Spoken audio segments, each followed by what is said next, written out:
Well, I'm back for being out of the country for a few weeks, so it's about time we talk about Captain America Civil War. Now, chances are you've probably seen this by now, so I'm going to go ahead and just do a spoiler-filled review. So if you haven't seen it, go see the movie first, it's really good, and then come back and check out my thoughts. Well, cat's out of the bag, I guess. I just told you I thought the movie was really good, so let's not beat around the bush, let's get right into it. I'm going to start with the bad first, and then we're going to go into the positives, because there's just not that many bad things to say about the movie. We'll bang that out, and then we'll get into the good stuff. There were primarily two things that bothered me with this movie. First of all, it just wasn't as grand and epic in scale as I thought a movie with 15 some odd comic book heroes would have been. And part of the reason for that, and this leads me to my second complaint, is that the stakes just weren't very high in this movie. I mean, if you think about it, there just weren't many consequences. And I get that part of the casualties is part of the relationship split for Iron Man and Captain America, but I know that they're going to team up for Infinity War and whatever they call the next Avengers movie after that, so it's hard for me to take that consequence too seriously. And my last main negative is the fact that I just didn't sympathize and agree with Black Panther's motivation to kill Winter Soldier. Here's the deal. First and foremost, I gotta say, everything visually was awesome about Black Panther. I thought his outfit was just sleek and awesome. His physicality, the way that he moves in action and the way that he fights, it was just so awesome to watch him kick ass on screen. But because we've only gotten to know Black Panther for like 1 minute whenever his dad dies, and that has a huge traumatic effect on him, I just don't have as much sympathy for him because I don't know the guy. He's practically a stranger to me. I know that they need a motivation for him to be on Tony Stark's team, but I just wish that that motivation, i.e. the death of his father, happened later in the film after we got to know him. That way I'm not angry at him when he's going after one of my favorite characters in the MCU, who just so happens to be a victim himself. But why don't we use this time to transition into the good stuff by talking about a character that is also new that just blew my mind. Spider-Man, Peter Parker.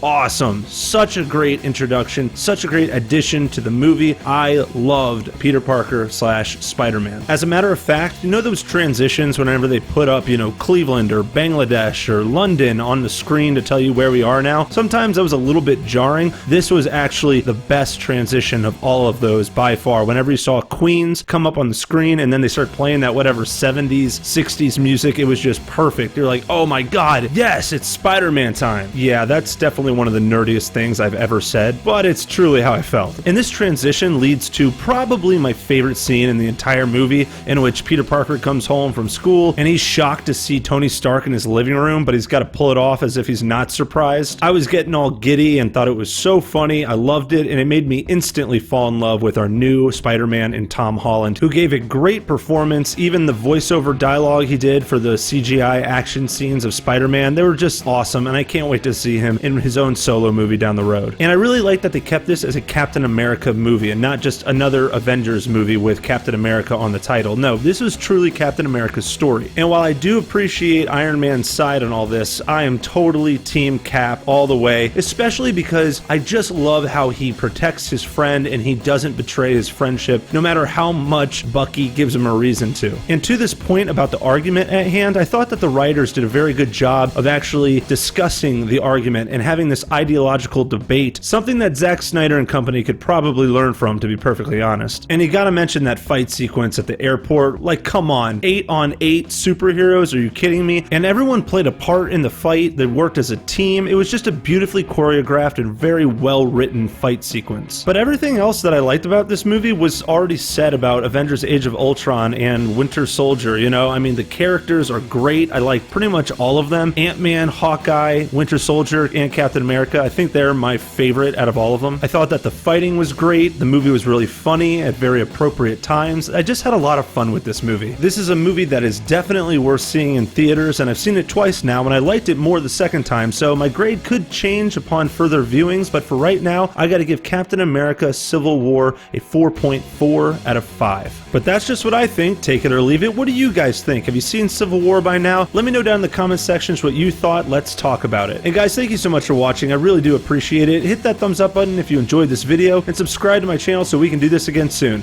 I'll check you later. Check you later. Check you later. Hey man, get off my case. Man, chicks don't want to hear that shit.